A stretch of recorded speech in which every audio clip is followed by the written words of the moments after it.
Nats Chat is brought to you by Walters. Walters is airing today's Ring of Fire bout between Tyson Fury and Alexander Usyk for the undisputed heavyweight championship. Coverage begins at noon at Walters, just across the street from the ballpark. We're driven by the search for better. But when it comes to hiring, the best way to search for a candidate isn't to search at all. Don't search, match with Indeed.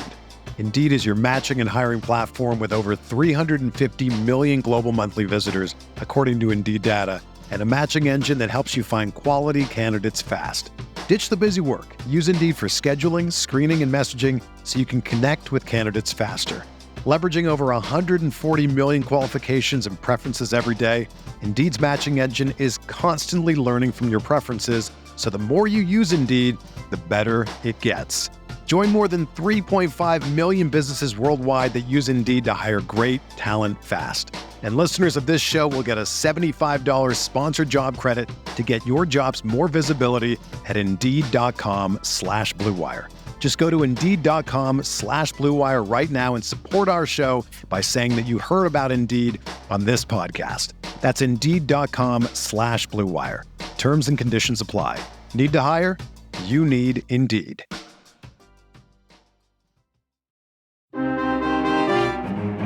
Deep in left, gap in left center, pitch inside, gets away from Ruiz, and here comes Marsh to score. As that ball bounces away over toward the Phillies dugout, the Phillies regain the lead. It's the Phillies 2 and the Nationals 1. Check on Stott, now the pitch home. Swinging a line drive to right toward the corner. This is trouble. It's down and going to the fence at the 3:30 mark. Stott scores. Castellanos will hold to third. Rosario plays it into Vargas, who throws it home. There'll be an RBI double for Brandon Marsh, and the Phillies score again and lead it 4-1. First time against Hoffman, the pitch. Swung on, hit high in the air to deep right field. Toward the corner goes Castellanos on the warning track, has a play, and he makes the catch 2 steps from the fence. Winker still with a bat in his hands, 2/3 of the way up the first base line, and this game is over. Phillies win the opener of the series 4-2. And welcome to Nats Chat for Saturday, May 18th, 2024, along with MASNsports.com Nationals insider Mark Zuckerman, who was at Citizens Bank Park in Philadelphia. Al Galdi, host of the Al Galdi podcast. The Nats on Friday evening played a game against a National League team for the first time since April 29th, but the Nats on Friday evening began a 3-game series at the team with the best record in not just the National League, but the majors, the Philadelphia Phillies, and the Nats on Friday evening did lose a 4-2 loss. The Nats for this regular season now 20-23. The Phillies a major league best 31-14. This episode of the Nats Chat podcast is brought to us by Roaming Rooster. Roaming Rooster proudly stationed in Section 239 in right center field at Nationals Park, adding flavor to every game day experience. That's Roaming Rooster in Section 239. Coming up later in the show, news on Cade Cavalli. But when it comes to this Nats game on Friday evening, the Nats did have 4 doubles. The problem was that the Nats had no other hits in the game. The Nats did work 3 walks, but bottom line, the Nats now have scored 2 runs or less in 5 of the team's last 6 games. And Mark, not so coincidentally, the Nats now have lost 5 of their last 6 games. Yeah, there's been a recurring theme here, if anybody hasn't picked up on that, to be sure. The thing is, about this game, I don't think there's any shame in them losing this game, nor in losing it the way they lost this game. If you have a slumping lineup, asking them to break out against the Phillies and against Zach Wheeler, of all people, is a tall task. And so I think in a vacuum, you look at this one game and you say, hey, it's all right. It's not the end of the world. The problem is those previous 5 games that you just discussed where they were not scoring runs, especially the 2 games in Chicago earlier in the week. And so when you put that all together, it's getting kind of tiresome to be having the same conversation every night about why this lineup cannot produce and score runs. So the challenge tonight, I think, was tougher than any of the previous ones. And yet, this is a game that early on looked like it could get really out of hand, and it didn't. And they actually had a chance, 2 chances with the tying run at the plate in the 9th. Now, they didn't do it, and they still ended up 2 runs on 4 hits. That's not going to get it done, of course. But to be honest, given who they were facing, the fact they even had a chance in the 9th, I thought was actually not a bad thing. And boy, that game-ending flyout by Jesse Winker, that was a tease because that for a moment looked like it might be a game-tying 2-run homer. But the that was not the case. So, yeah, you give up just 4 runs facing this team in this ballpark. You take that from an Nats perspective. Jake Irvin was not particularly good, but this still goes down as another game in which the Nats overall pitched pretty well, but the offense did not come through. And even with some of the doubles, you were reminded of the recent offensive struggle. So take it to a Nats 1-run 5th inning. CJ Abrams in that inning, a 2-out double to right field on an 0-2 pitch. Great to see that, but that was C.J. Abrams' first extra base hit in 9 games. Remember when more than half of his hits were extra base hits? It's been a while since we've been at that point. You look at the Nats 1-run second on Friday night. Cade Ruiz as the Nats starting catcher and number 7 batter coming through with one of his best plate appearances in a while, a 2-out first pitch opposite field RBI double to left center field to tie the game at 1. But that was Cade's first extra base hit in 14 games. So good to see these guys do what they did. But man, it had been a while since they did what they did. Yeah, no, absolutely. And again, I think the issue here is what's been going on for the last week more so than what went on in this particular game. Now, CJ hit the ball hard twice. The first batter of the game, he scorched a line drive, 109.7 miles an hour. Just happened to be right at Bryce Harper. That was unfortunate, but he came back with another solid hit, as you mentioned, the double later on. So I thought actually a decent night for him. The Ruiz double, that's the kind of swing he's been looking for and they've been looking for quite a long time. It wasn't a lazy double. It wasn't soft contact. He went out and drove a ball to left center field to the gap, hit it with some authority. He's needed that. He felt good about that. Now, can he continue to do it? Of course, will be the question. So, those were good. It was nice in some respect to see the team hit for, I'm going to call it power. Doubles do count as power, not the ultimate type of power that you're looking for. It was nice to see that. They just didn't have much of anything else going on in this game. No, their bread and butter, the single, was not to be seen on Friday night. Another double by the Nats in this game did come from Eddie Rosario. He is the Nats starting right fielder and number 2 batter, 1 for 4 with an RBI double. He and that Nats 1-run 5th, a 2-out full count RBI double to shallow right center field to cut the Nats deficit to 4-2. The double came on a fly ball in which Phillies right fielder Nick Castellanos failed to make an attempted sliding forward catch, but the double concluded a terrific plate appearance by Rosario, a 9-pitch plate appearance in which he was down at 1.02. It is amazing how Rosario and Abrams have flipped roles. April, Abrams hot, Rosario ice cold. May, Rosario hot, Abrams for the most part cold. But Rosario once again coming through, and this time as the number 2 batter in your Nationals lineup. It's really crazy to think about the fact that like a few weeks ago, would you have imagined that Eddie Rosario would be hitting high up in the lineup, and for good reason?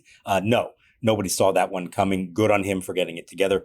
I certainly hope that C.J. Abrams does not go into the kind of slump that Eddie Rosario did throughout April. That would be a huge problem, not just in the short term, but in the long term as well.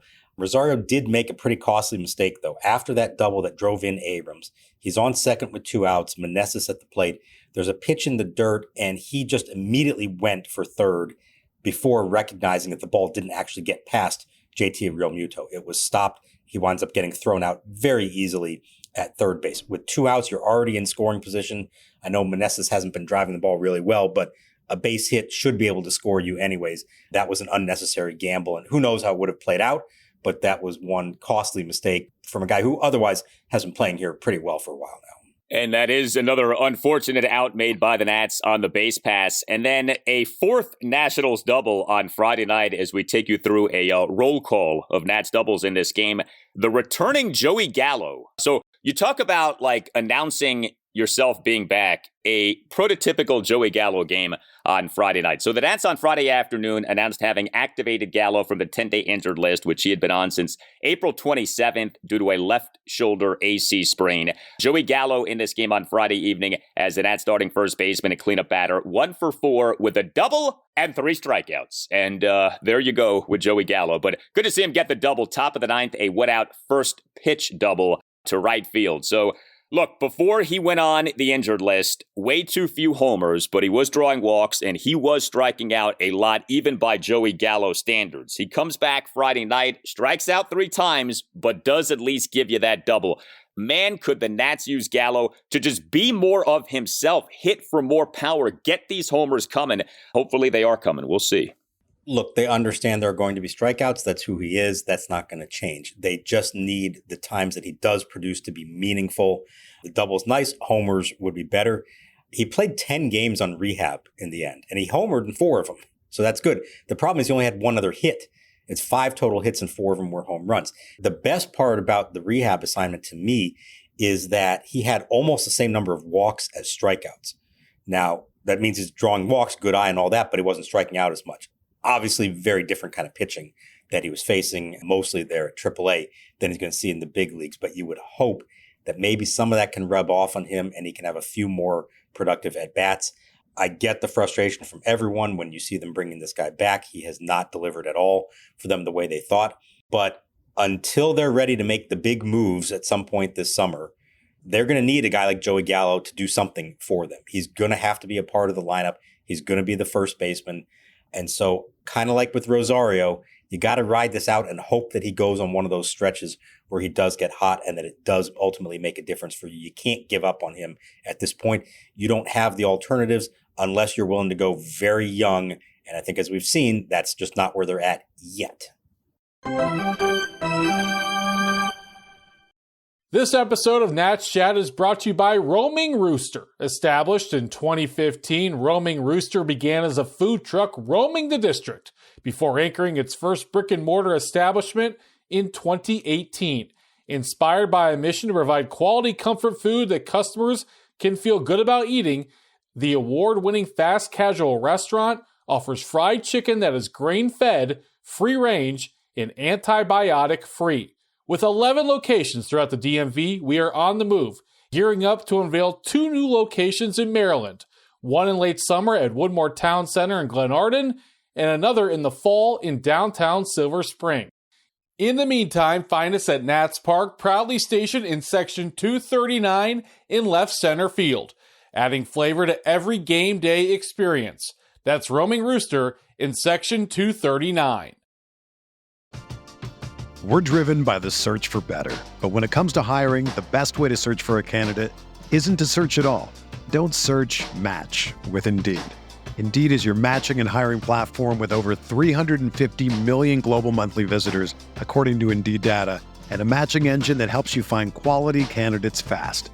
Ditch the busy work. Use Indeed for scheduling, screening, and messaging so you can connect with candidates faster.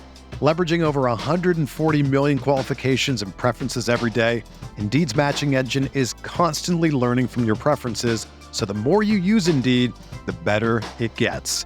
Join more than 3.5 million businesses worldwide that use Indeed to hire great talent fast. And listeners of this show will get a $75 sponsored job credit to get your jobs more visibility at Indeed.com/Blue Wire. Just go to Indeed.com/Blue Wire right now and support our show by saying that you heard about Indeed on this podcast. That's Indeed.com/Blue Wire.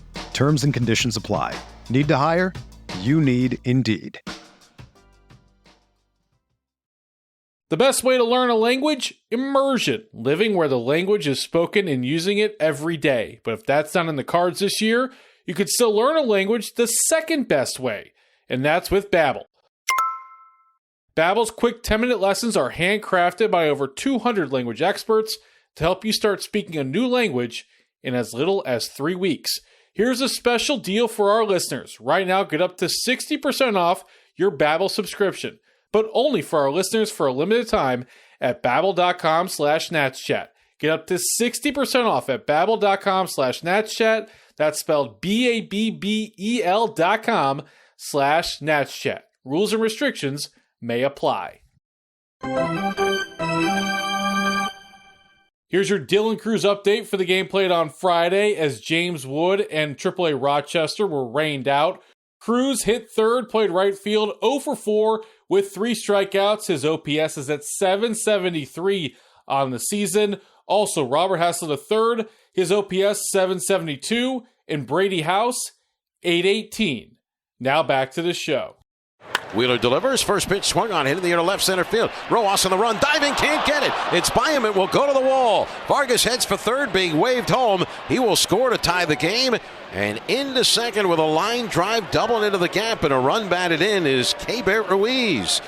I would like to discuss the corresponding roster move to the activation of Joey Gallo. So the Nats on Friday afternoon announced having optioned infielder Trey Lipscomb to AAA Rochester, concluding a second stint for Lipscomb at the major league level this regular season. First stint March 30th to April 15th. This second stint April 24th to May 17th. It is true that he has not hit all that well at the major league level. It's also true that he's done some good things on the base paths, and he's played a variety of positions. And actually, if you look at his defensive numbers, they're pretty good, even though he has committed some errors lately. That is true. I guess what I'm bothered by is this. I don't want to see with Lipscomb him become one of these guys who's up and down, up and down, up and down. I don't think anybody wants to see that. It has happened already now this season that he's been brought up to the majors and demoted down to the minors twice. I really hope if he's back in the majors this season, that's it for him going up and down this year. I get that he's not a top 100 prospect, but he's a pretty well-regarded prospect within the Nats organization. And I don't think it does a guy well, developmentally speaking, to be going up and down like this. I'm sure the Nats would concur with that. But do you think there is at all a sensitivity to promoting someone, demoting someone multiple times within a season like this? Yeah, I do. I agree with you on this. This is not at all the way that this should have gone.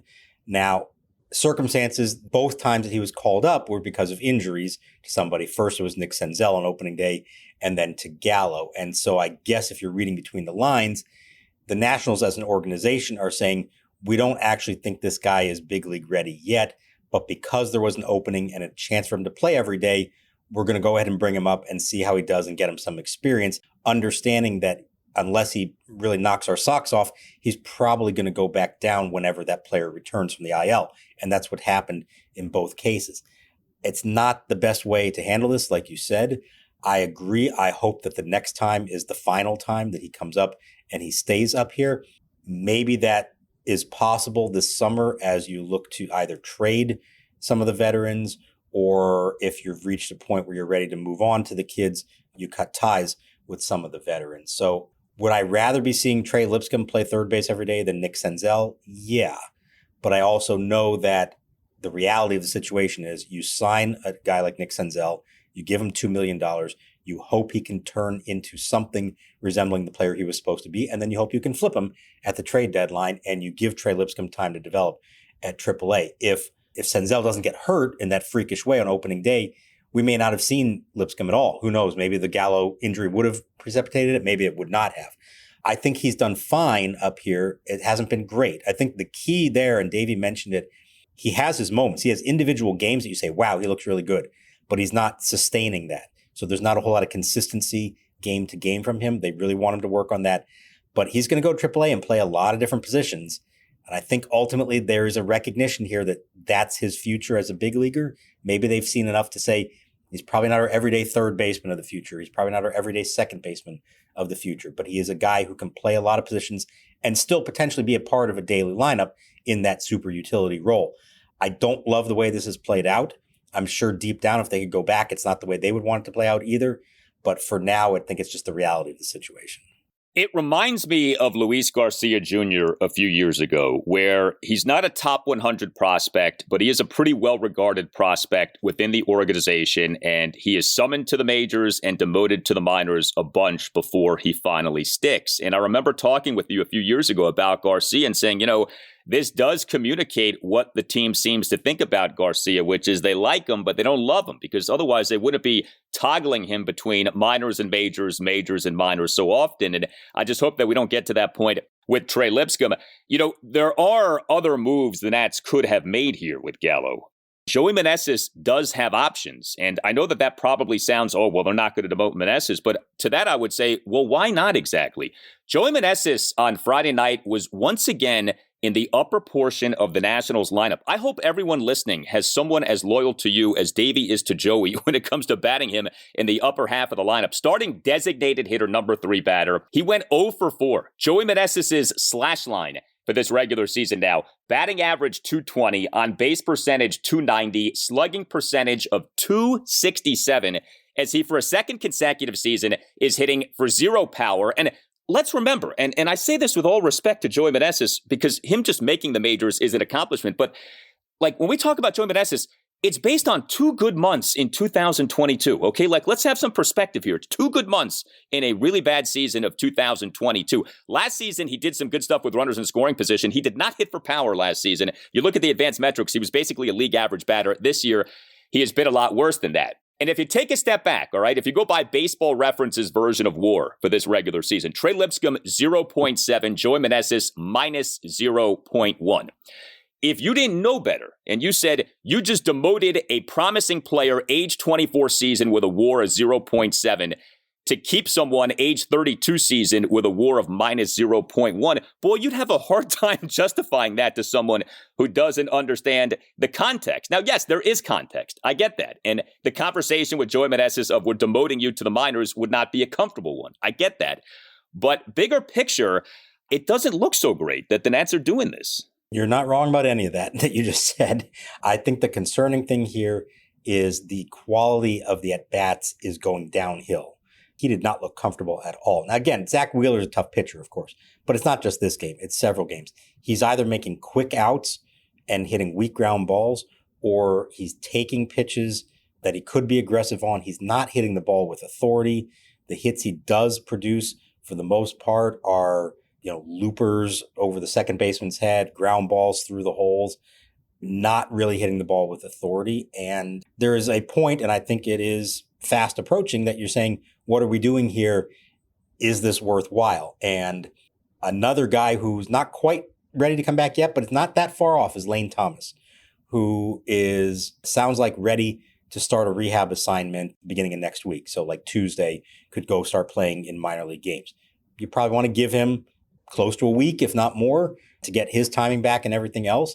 But once he's ready, that's another more proven hitter that you expect to be in this lineup, and somebody has to go down. They have, to this point, when there's been moves to be made, they've gotten away with making moves that don't involve major transactions.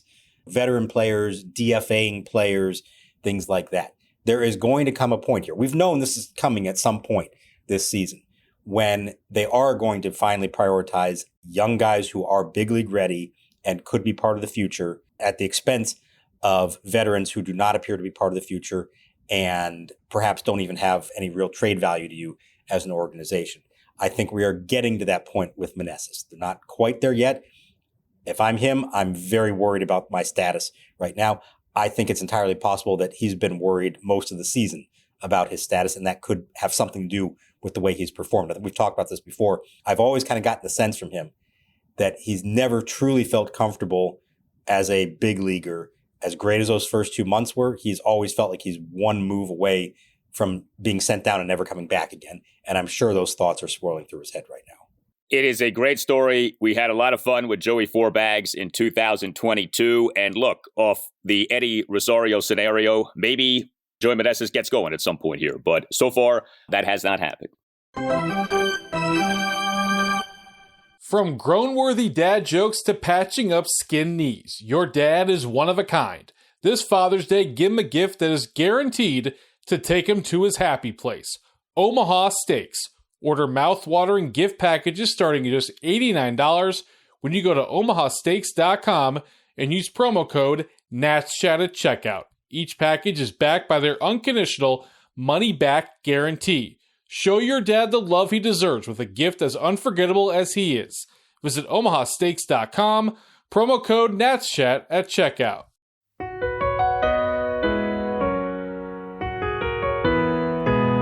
Hi Nats fans, this is Tim Newmark, DC area composer, longtime Nationals fan, and proud composer of the Nats Chat podcast theme song. If you're enjoying the music and would like to hear more, check out timnewmark.com/streaming or just search for Tim Newmark wherever you listen to music. To find the rest of the song you're hearing now, search for the title Double in the Sun. Go Nats! The Nats are on the road for the rest of the week and are back in DC on Monday night against Minnesota. Check out the Game Time app for various ticketing options. As of right now, you can get a CPI and home plate in Section 120 for $68 a piece. There are also much cheaper seats in the outfield that go as low as $5. Game Time offers the lowest price guarantee, or Game Time will credit you 110% of the difference. Take the guesswork out of buying MLB tickets with Game Time. Download the Game Time app, create an account, and use code NATSCHAT for $20 off your first purchase. Terms apply. Again, create an account and redeem code NATSCHAT for $20 off. Download Game Time today. Last minute tickets, lowest price, guaranteed. Swing and a line drive to right. It's a base hit down the right field line. Rosario will have to chase into foul ground. Heading for third, Real Muto. They're giving him the green light. Relay to Gallo. He throws to the plate, not in time. And ball around second, back to the bag with a fist up for his teammates in the dugout.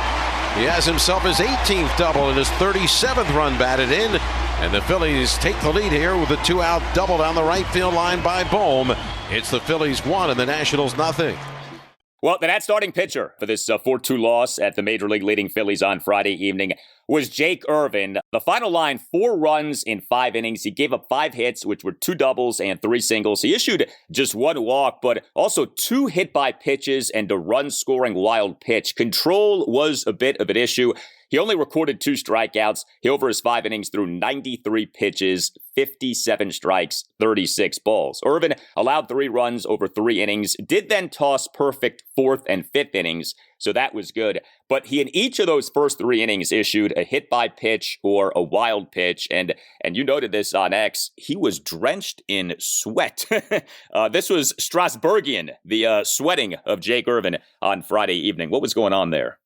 So I figured that has to be part of the issue with his command. I mean, he was yanking everything down and away to right-handed hitters, really non-competitive pitches, and it felt like it was the same thing happening. So I thought, from the press box, I could see how soaked his jersey was. These fantastic Nike Fanatics jerseys that are so great for the future of baseball. And from 5 miles away in the press box, you can see that the jersey top is completely soaked through and is a darker shade of gray than the pants are. But I digress.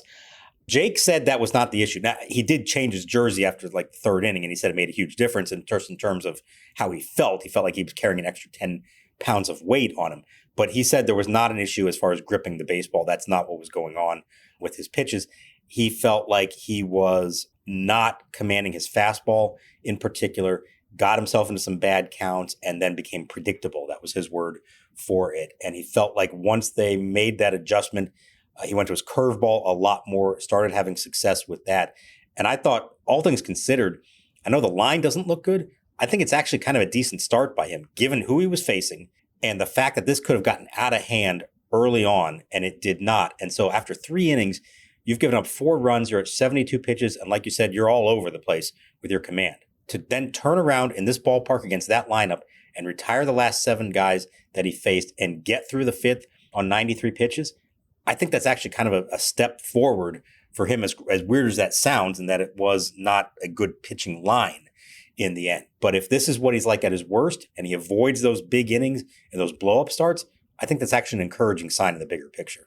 Very happy to see him conclude his outing with those 2 perfect innings. I thought that really helped to change the tone, the tenor of his outing, because those first 3 innings were not pretty. Final 2 gives you a little bit of a different feel for what went down. And then you combine that with what this Nats bullpen did. Another really good game for this Nats pen. 2 Nats relievers combining for 3 perfect innings. Jacob Barnes, 2 perfect innings with 2 swinging strikeouts. Jordan Weems, a perfect bottom of the 8th. And, you take a step back and you look at what the Phillies did in this game. 4 runs, 5 hits, 1 walk, 1 for 5 with runners in scoring position. The fearsome top 3 of the Phillies lineup, Kyle Schwarber, JT Realmuto, and Bryce Harper, a combined 1 for 12 with no walks and 3 strikeouts. As ugly as things were early in the game, the pitching by the Nats in this game ended up being quite good. Yeah, that's why I'm saying I think there's an encouraging takeaway from all this. They retired the last 16 batters combined. When you consider that, they held them to 5 hits in the game. They kept the Phillies in the ballpark, although Kyle Schwarber almost cleared the ballpark altogether on what was ultimately ruled a foul ball, but I think it was impossible to judge because it cleared the foul pole by so much.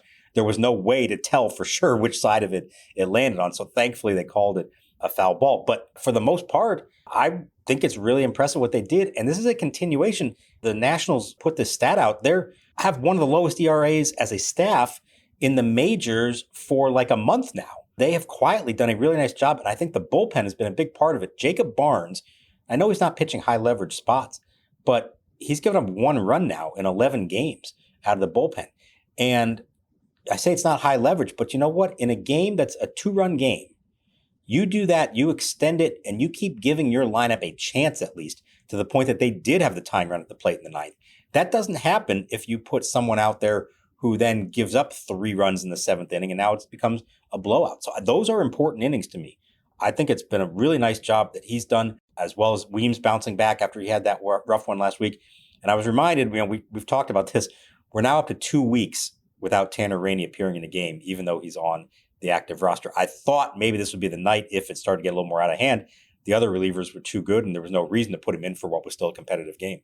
It is remarkable how long we have gone, and who the heck knows when we will next see him, because unless there's a blowout one way or the other in this series, you have zero belief that you're going to be seeing Tanner Rainey at any point soon. Yeah, those stats that you referenced, the Nats put this out before the game. Washington's pitching staff ranking 2nd in the majors, 1st in the National League with a 2.39 ERA in 11 games since May 3rd and dating to April 7th. Washington's 3.23 staff ERA ranked 6th in the majors. And is this Nats pitching staff on the verge of being fortified further with the return of Cade Cavalli? It was on March 26 that the Nats announced having placed starting pitcher Cade Cavalli on the 60-day injured list due to his recovery from Tommy John surgery that he underwent in March 2023. And you guys, prior to the game on Friday, got an update on Cavalli from Nats manager Davey Martinez. Yeah, we get updates every few days, every week, and you hear, okay, he's throwing a bullpen, he's doing this or that, and it's all encouraging. But this, to me, was a big one. He is ready to start pitching in games and to officially start a minor league rehab assignment. Cavalli threw a bullpen today, looking to get him to the Florida Coast League and get him in some games now. That's great. It's good news. Now, it's going to begin down in West Palm Beach in the Florida Complex League. That's the rookie ball, and it's going to be probably 2 innings in his first start.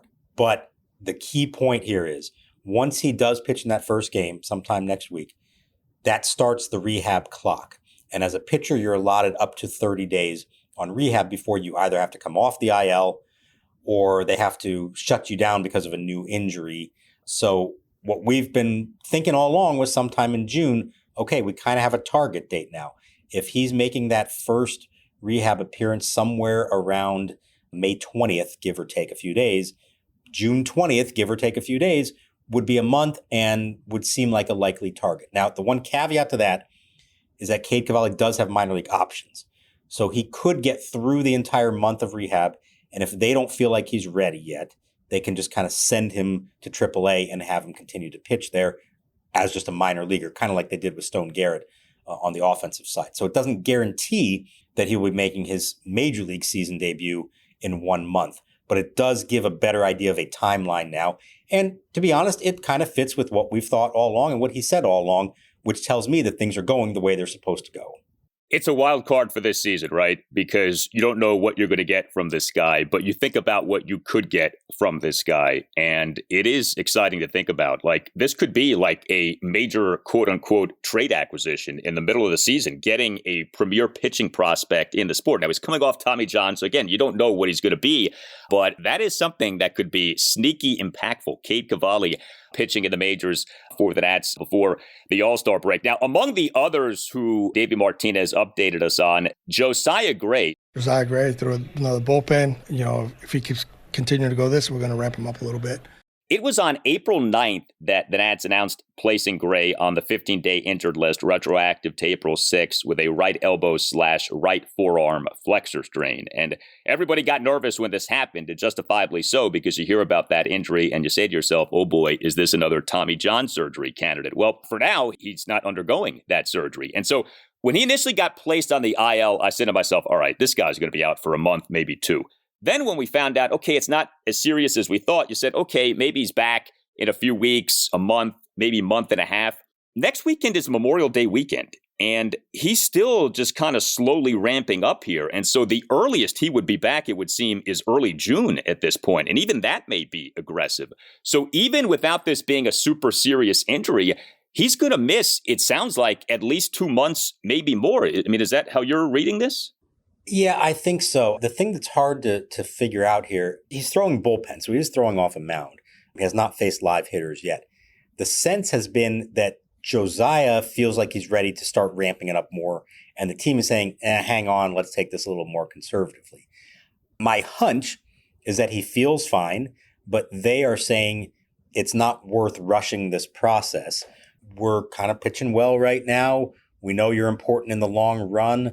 Let's not do this any faster than we have to do it. I don't think there have been any issues. I don't think there have been any setbacks. I don't think it's anything like that. I think it's just the Nationals saying, we don't feel like we have to push this any faster than we absolutely believe is necessary. I think at some point here, it's going to be important to find out, okay, yes, he's ready to face hitters again. That's got to happen. And I think the frustrating part is, early on, I remember asking Davey this question, if it turns out to not be that long that he's been hurt, can you get away without having to start a whole throwing program over like you would at spring training? And now, that's a 6-week throwing program once you're healthy. And he said the hope would be that that's not necessary, but they didn't know for sure. And they had to see how he made it through these steps. The way this is going, it feels more like they're taking that full ramp up process that you would have at spring training, which just delays the return. Now, maybe that's the smart move in the long run. Maybe at the moment, what they're getting from their rotation, you don't say to yourself, we have to get Josiah Gray back in there. But I agree, we're probably talking about it ending up being at least 2 months in the end before it comes back. Now, if that all leads to him being healthy and making every start the rest of the season, then fantastic. That's fine. But I would have liked to see a little more progress by now, just based on the positive reports we've been getting up to this point. Yeah, I don't blame the Nats for being conservative with Josiah. I think it's just disappointing that this ended up being a best case scenario given the circumstance, and he's still going to end up missing at least 2 months, maybe more. So, you don't want to say like it's a lost season for Josiah Gray because there's still plenty of season left, but it may well be a lost pre-All-Star break portion of the season for Josiah Gray. That's true. Although, you could flip it around and say, hey, Josiah Gray is coming back. Cade Cavalli is coming back. This pitching staff could be even better as the season goes on. This installment of the Nats Chat podcast has been brought to us by Roaming Rooster. Roaming Rooster, proudly stationed in Section 239 in right center field at Nationals Park, adding flavor to every game day experience. That's Roaming Rooster in Section 239. Game 2 for the Nats at the Phillies is on Saturday evening at 6:05. Mackenzie Gore will be the Nats starting pitcher. That is an intriguing matchup, Gore against this Phillies lineup. We'll see what goes down. We've seen him go after them before. It's always fun to see a power lefty go against Schwarber and Harper in particular. The Nationals as a whole, I think one of the sneaky things they've done really well this year as a pitching staff is they're not giving up home runs. And that was such a huge problem for them the last few years. Well, this is maybe the toughest challenge to date against this lineup in this ballpark. I always look forward to a Mackenzie Gore start, and I think this is one to look even more forward to. And yet, at the end of the day, we may not be even talking about that. It's going to once again be, could they score any runs? Can they snap out of this funk and actually win some games, not just on the strength of their pitching, but on the strength of their lineup? All right, I'm about to wrap up the show, but before we call it a show, we have a special treat for you. So hang on tight for just a moment here.